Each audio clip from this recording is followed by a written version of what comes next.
Now, earlier on, I showed you a graphic, as we call it in TV land, of all of the middleweight, quotes, champions. Well, people were quick to point out that I messed up. I got no problem with messing up. That's because this show is live, and that's why we had children on the set earlier on. The childminders have actually come now, so Tim's free to talk now without his baby girl sitting on his lap. But I want to go back to that graphic and show you the correction and point out some ridiculous anomalies. Okay, nothing's happened. Sergio Martinez hasn't fought since we came on air.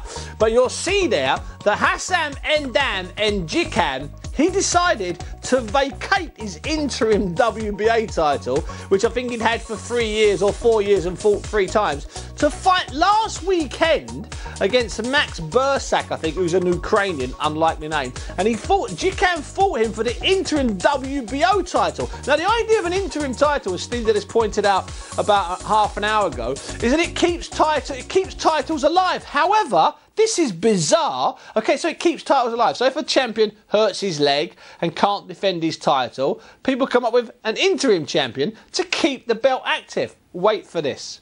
3 days before Hassan beat Bursak for the interim WBO title, 3 days before Pirog defended his WBO title.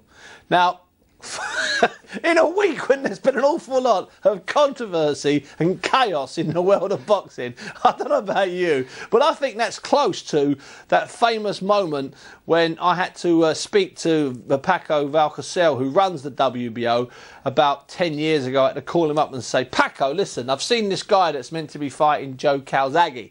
And he said, yes. He said, it's an OK fight. I said, well, it's an OK fight. And the guy is ranked at number 6, Paco. I agree with you. And he was ranked at number 8. I said, but the only problem is, Pac, is since he's gone from 8 to 6, he's had a bit of a problem. He's had a problem, Steve? I said, yes, Paco, he had. He said, what's his problem? I said, he's bloody dead. How can he jump 2 places? Needless to say, we never printed the posters for that fight, but that's a true story. And I like the WBO. Trust me. You got that belt for Journalist of the Year. That was the year I won WBO Sports Boxing Journalist of the Year. I refused to get the belt.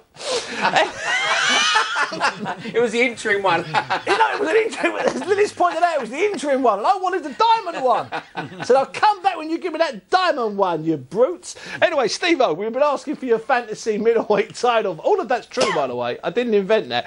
We've been